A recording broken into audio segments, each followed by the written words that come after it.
আজ 15ই আগস্ট। ভারতবাসী হিসাবে আজকের দিনটা অনেকটা আনন্দের, গৌরবের এবং ঐতিহ্যের। কিন্তু প্রতি বছরের মতন এবছরটা যেন তো ঠিক উদযাপন করতে পারলাম না বলেই মনে হলো। অনেকেই আমার মতো মর্মাহত, মনের দিক থেকে অনেকটা যেন কুণ্ঠিত হয়ে রয়েছে। কিছু কিছু ঘটনা আমাদের চারপাশে এমন ঘটে চলেছে, আমরা শুনছি, জানছি, সময়ের কাল পরিবর্তনে সেগুলোর ওপর একটা স্তর পড়ে যায়। কিন্তু কিছু কিছু ঘটনা না মনের মধ্যে দাগ কেটে যায়। রাস্তাঘাটে, অফিসে, কলেজে, স্কুলে অনেক ঘটনারই তো সাক্ষী হয়েছি, জানো তো। কখনো কখনো মনে হয় মুখ ফুটে সেগুলো বলি, সেই সব মুখোশধারীর মুখগুলো খুলে দিই। কিন্তু আমাদের সামাজিকতা, আমাদের পরিবেশ, আমাদের চারপাশ আমাদের যেন কেমনভাবে মুখ বন্ধ করতে বাধ্য করে। সেগুলো কি আমরা এক প্রকার সেই অন্যায়কারীগুলোকে সাহায্য করি বলে মনে হয় না? আমার তো মনে হয় আমি বহুবার হয়তো বিভিন্ন অপরাধীকে সাহায্য করেছি। এইরকমই অনেক প্রশ্ন সারাদিন ধরে এমনভাবে আমাকে গিলে খাচ্ছিল যেন পেরে উঠছিলাম না, জানো তো। তাই ওকে বললাম যে আজকের দিনটা একেবারে না নীরবতায় কাটাতে চাই, একেবারে শান্তভাবে কাটাতে চাই। আজকে যেহেতু 15ই আগস্ট, ওরও ছুটি আমারও ছুটি, সেই জন্য অনেক কিছু প্ল্যানিং ছিল আজকের জন্য, জানো তো। একটু সিনেমা দেখতে যাব, একটু ঘুরবো ফিরবো, খাওয়া দাওয়া করে বাড়ি ফিরবো। কিন্তু ইচ্ছে করলো না, একেবারে ইচ্ছে করলো না। মনটাকে যেন বোঝাতেই পারছি না, শুধু ঘুরে ফিরে মনের মধ্যে যেন এই চাপা কষ্টগুলো ঘুরে ফিরে আসছিল।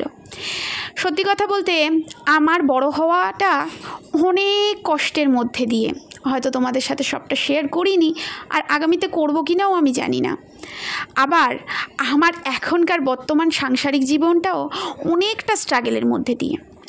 তার উপরে এই সামাজিকতা, পরিবেশ সমস্ত কিছু মিলিয়ে আমার মনের ওপর না একটা গভীর ক্ষত সৃষ্টি করছিল। আমি জানি আমার থেকেও অনেকে কষ্টে আছে, আমার থেকেও বেশি অনেকে স্ট্রাগল করছে, আমার থেকেও অনেকে এই স্ট্রাগল থেকেই মাথা তুলে দাঁড়িয়েছে। কিন্তু কিছু কিছু সময় হয় না, অনেক মানুষ খুব সহজেই সফলতা পেয়ে যায়, আবার অনেক মানুষ আছে অনেক চেষ্টার পরেও সফলতা কিছুতেই তার হাতে ধরা দিতে চায় না। তো সেগুলোকে মেনে নিতে হয়। আবার অনেক সময় জানো তো মুখ ফুটে অনেক কথা বলবো ভাবি, সেগুলো না বলা হয়ে ওঠে না। মনে হয় বলাটা উচিত, কতটা বলা উচিত, কীভাবে বলা উচিত, কীভাবে বললে সেটাকে ঠিকভাবে গুছিয়ে বলা যায়, এই রকম বিভিন্ন সিচুয়েশন তৈরি হয়। আমি জানি না আজকের ভিডিওতে আমি যেভাবে তোমাদের সাথে কথা বলছি কতটা বোঝাতে পারছি। আজকে যে জায়গায় আমি উপস্থিত হয়েছি সেটা আমার পরিবারের কাছে অনেকটা গর্বের, জানো তো। কারণ আমি যে পরিবেশ থেকে উঠে এসেছি বা আমি যে জায়গা থেকে উঠে এসেছি সেটা তাদের কাছে গর্বের যে আমি এই জায়গাটায় রয়েছি। কিন্তু আমি মনে করি আমি অনেক কিছুর জন্য চেষ্টা করেছি, সেটা আমি পাইনি বা আমার ভাগ্যে ছিল না, বা হয়তো আরও একটু চেষ্টা করার প্রয়োজন ছিল। এরকম অনেক কিছু জানো তো এই ঘটনাগুলোর সাথে মিলিয়ে ঝুলিয়ে তারপর মনের মধ্যে একটা যেন কীরকম যে বিশৃঙ্খলা সৃষ্টি করছিল, পেটটা পাকিয়ে মনে হচ্ছে এক্ষুনি বমি এলো। আমি জানি না আমি তোমাদের সাথে কী বকর বকর করছি, কিন্তু এগুলো আমার সাথে ঘটছিল। তাই জন্যই বললাম একটু খোলা হাওয়ায়, যেখানে নিস্তব্ধ শান্ত, একটু নিয়ে চলো না। ও আমাকে বারাসাত থেকে এই জায়গাটাই নিয়ে এলো, জানো তো। নিয়ে আমি বলছিলাম একটু ধীর গতিতে গাড়ি চালাবে, আর আমি না একটু দেখতে দেখতে ওই ছুটে চলার মতন আমি যেতে চাই না। এখানে পাটের এমন গন্ধ আসছিল, সেটাকেও যেন আজকে যেন তো উপভোগ করছিলাম। এখন তো বর্ষাকাল, পাট ভেজানো হয়, সেই পাটের গন্ধটাকেও কি সুন্দরভাবে যেন উপভোগ করার চেষ্টা করছিলাম। এই যে ব্যস্ত জীবনে আমরা অনেক ঘটনা দেখি, আমরা নিজেদের স্বার্থের জন্য এড়িয়ে যাই, পিছিয়ে যাই, কখনো কখনো নিজেকে বুঝিয়ে নিই ওটা কিছু না, বাদ দাও, এগিয়ে চলো। আমাদের সাথেও কি অনেক কিছু ঘটে না বলো তো? কিন্তু সেগুলোকে যেন আমরা পাত্তাই দিই না, সেগুলোকে যেন সহজাতভাবে মেনেই নিই। যাই হোক, আর বেশি কিছু বলবো না। সবাই মর্মাহত এই বিষয়টার ওপরে, জানো তো। অনেকগুলো ভিডিও জমে রয়েছে, ঠিকভাবে এডিটিং করে আমি পোস্ট করতে পারছি না। ইচ্ছে আছে সুন্দর করে তুলে ধরবো তোমাদের কাছে, কারণ একজন ব্লগার হিসাবে তো সেটাই কাজ, নিত্য সাধারণ জীবনটাকেও খুব সুন্দরভাবে তুলে ধরা। আমরা বেরিয়েছি কিসের জন্য জানো তো? 2 কাপ চায়ের জন্য। আমাদের এই চা খাওয়ার নেশা এবং দূর দূরান্তে রাত বেরাতে বেরিয়ে যাওয়া চায়ের জন্য অনেকেই এটাকে পাগলামো বলে, কিন্তু আমাদের মনে হয় জানো তো, আমরা এই যে ব্যস্ত জীবনের র্যাট রেসে দৌড়চ্ছি, এই যখন এই পাগলামোগুলো করি তখন মনে হয় আমাদের সম্পর্কটা জীবিত, আমরা জীবিত অবস্থায় আছি।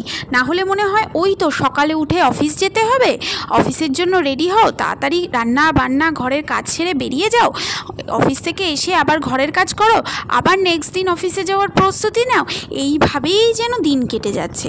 কিন্তু র্যাট রেস থেকে বেরিয়ে যখন দুজনে মিলে এই রকম পাগলপান্তি করি, জানো তো, তোমরা যদি আগের ভিডিওগুলো দেখো, রাত 3টের সময়ও আমরা চা খেতে বেরিয়েছি, রাত 2টোর সময়ও চা খেতে বেরিয়েছি, হয়তো কাছে পিঠে বেরিয়েছি, খুব দূরে যাইনি। আবার কখনো কখনো সন্ধেবেলায় হঠাৎ করে অফিস থেকে এসে, আমাদের বাড়ি বারাসাত, তো ওখান থেকে কোলাঘাট কতটা দূর তোমরা বুঝতেই পারছো, জাস্ট 2 কাপ চা খেতে অত দূর পৌঁছে গেছি।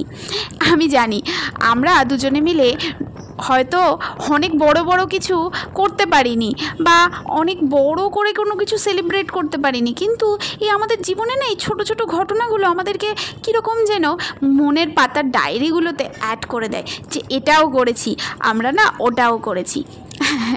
আজকে আনন্দ এবং খুশি আর তার সাথে কিছু চাপা দুঃখ তোমাদের সাথে শেয়ার করলাম। চলে এসেছি চায়ের দোকানে। দেখো এই যে গজাগুলো, তোমরা ছোটোবেলায় কে কে খেয়েছো, এই ভেতরে সুজি ভরা থাকে, এটা মিষ্টি মিষ্টি খেতে দারুণ লাগে, কিন্তু অনেক দিন পরে খুঁজে পেলাম।